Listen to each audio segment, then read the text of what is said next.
মাননীয় স্পিকার, প্রবাসীরা আমাদের রেমিটেন্স যোদ্ধা, তারাই আমাদের অর্থনীতিকে সচল রেখেছে। কিন্তু আমরা বিভিন্ন নিউজে প্রতিনিয়ত দেখতে পাই প্রবাসীদের নিঃস্ব হওয়ার ঘটনা। আমি কিছুদিন আগে সৌদি আরব গিয়েছিলাম, সেখানে প্রবাসী শ্রমিকদের সাথে কথা হয়েছে। সেই জায়গায় প্রবাসীদেরকে নেওয়ার জন্যে বিভিন্ন ভুয়া কোম্পানি তৈরি করা হয় এবং ভুয়া কোম্পানি থেকে যাদের কোনো অফিস থাকে না, কোনো নির্দিষ্ট ঠিকানা থাকে না, শুধুমাত্র কাগজে কলমে তাদের ঠিকানা থাকে, সেই ঠিকানা অনুযায়ী সেই কোম্পানির নামে বিভিন্ন চাহিদাপত্র তৈরি করে সরকারের কাছ থেকে অনুমোদন নিয়ে বাংলাদেশ থেকে শত শত শ্রমিকদেরকে সেখানে পাঠানো হয়।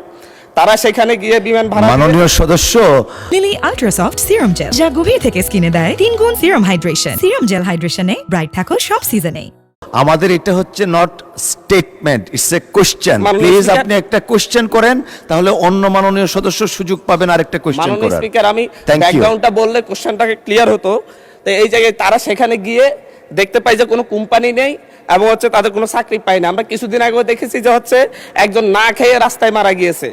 এবং এই ক্ষেত্রে আমি মাননীয় মন্ত্রীর কাছে আমার প্রশ্ন, এই ক্ষেত্রে বিভিন্ন ভুয়া কোম্পানি তৈরি করে যারা মানুষকে সাথে প্রতারণা করে বিদেশে নেয়, তাদের বিরুদ্ধে কোনো ব্যবস্থা নেওয়া হবে কিনা, এবং কোম্পানিগুলো যখন চাহিদাপত্র দেয় সেই চাহিদাপত্র সঠিক যাচাই বাছাইয়ের ক্ষেত্রে নতুন করে সরকার কোনো উদ্যোগ নিচ্ছে কিনা। ধন্যবাদ মাননীয় স্পিকার। ধন্যবাদ মাননীয় সদস্য। মাননীয় প্রতিমন্ত্রী। জি, মাননীয় স্পিকার, আপনাকে ধন্যবাদ। মাননীয় সংসদ সদস্যকেও ধন্যবাদ।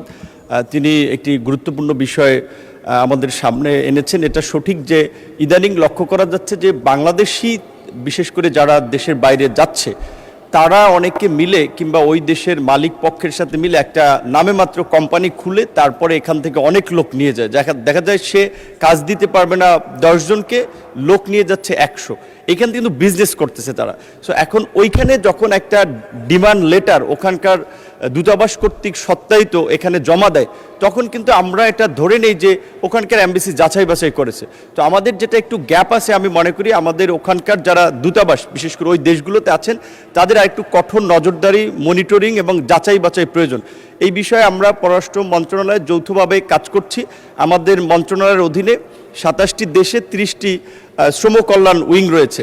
এখানে যে জনবল এবং প্রকৃত অর্থে তাদেরকে যে ফিনান্সিয়াল সাপোর্ট দেওয়া হয়, সেটা এই কাজের জন্য যথেষ্ট নয়। আমরা এই বাজেটে সরকারের কাছে বরাদ্দ চেয়েছি আমাদের মন্ত্রণালয়ের লোকবল বাড়ানোর পাশাপাশি আমাদের পররাষ্ট্র মন্ত্রণালয়ের মাধ্যমে আমাদের রেগুলার ডিপ্লোমেসির পাশাপাশি মাইগ্রেশন ডিপ্লোমেসিকে আমরা গুরুত্ব দিচ্ছি। আশা করি আমরা কিছু এখানে প্রতিকারমূলক ব্যবস্থা ভবিষ্যতে নিতে পারবো।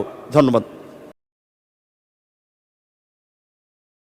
লিলি আল্ট্রাসফট সিরাম জেল, যা গভীর থেকে স্কিনে দেয় 3 গুণ সিরাম হাইড্রেশন। সিরাম জেল হাইড্রেশনে ব্রাইট থাকো সব সিজনে।